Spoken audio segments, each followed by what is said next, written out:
Comment reconnaître ce qui nous énergise? Comment faire la différence avec ce qui nous coûte de l'énergie? Et en fait, derrière ces questions, comment prendre de meilleures décisions? C'est-à-dire des décisions que l'on prend, certes avec la tête, mais aussi avec le cœur et aussi avec les tripes. Nous avons tous pris des décisions raisonnables, pseudo-rationnelles par le passé et qui en fait nous ont emmenés dans une impasse. Une impasse où nous avons ressenti de moins en moins de motivation, de moins en moins d'énergie, de moins en moins d'envie de faire. C'est l'exemple de cet homme qui passe un concours administratif alors qu'il a toujours préféré le grand air. Et il passe ce concours administratif parce qu'il pense que c'est raisonnable, parce qu'il pense que ça va lui apporter de la sécurité.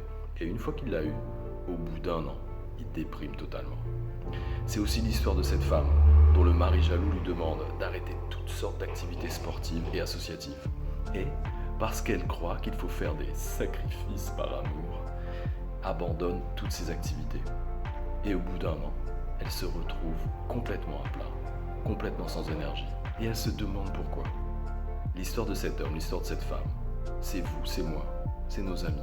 Nous sommes tous passés par là. C'est ce moment où nous nous sommes déconnectés de ce que nous ressentons, déconnectés de nos sensations, déconnectés de nos émotions. Et c'est cette reconnexion qu'il s'agit de faire, c'est-à-dire écouter le langage des émotions pour nous diriger vers ce qui vous énergise vraiment et faire la différence avec ce qui vous coûte de l'énergie. Vous avez été nombreux à me demander par mail, par message, comment faire pour faire cette différence. C'est une méthode de visualisation. Il s'agit d'abord de fermer les yeux. Je sais que ça peut paraître stupide, mais c'est quelque chose qui est particulièrement important et qui a été prouvé. En fermant les yeux, projetez-vous dans le futur, dans 6 mois, dans 1 an, une fois que cette expérience sera réalisée. Par exemple, pour cet homme, se projeter dans 1 an pour savoir ce qu'il va ressentir à ce moment-là.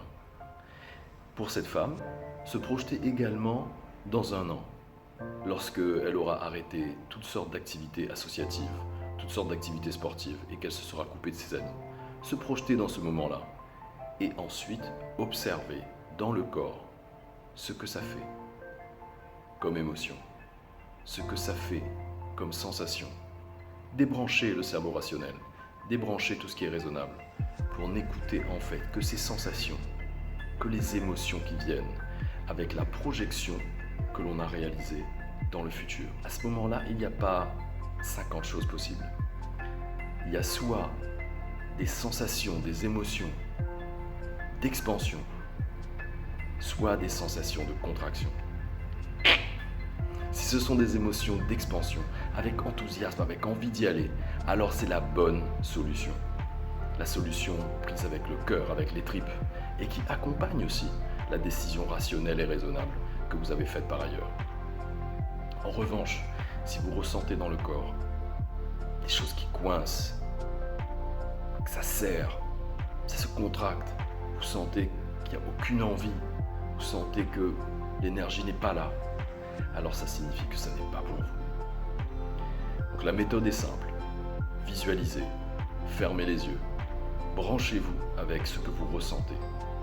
Mettez un peu de côté la raison, le cerveau rationnel, pour vous concentrer sur ce que votre corps, vos sensations et vos émotions ont à vous dire. Les neuroscientifiques ont fait cette découverte hyper intéressante. La capacité de notre cerveau conscient, c'est 40 bits par seconde. La capacité de nos cerveaux inconscients, c'est 40 millions de bits par seconde. Je pense que ça met quand même bien en perspective le pouvoir des émotions. Si votre cerveau inconscient vous envoie ces émotions avec une capacité de calcul absolument phénoménale, c'est que vraisemblablement elle a quelque chose à vous dire et vraisemblablement il y a un enseignement à en tirer. Et vous pouvez savoir lequel. Pour vous accompagner dans ce processus, pour reconnaître les émotions, pour visualiser, pour prendre de meilleures décisions, vous pouvez me contacter au numéro et au mail qui s'affichent. Et puis surtout, n'oubliez pas de liker la vidéo et de me mettre un commentaire pour me parler de votre projet, pour me parler de cette relation à laquelle vous pensez, pour me parler de l'ensemble de ces collaborations auxquelles vous pensez et sur lesquelles vous hésitez, et venir en coaching pour approfondir le sujet.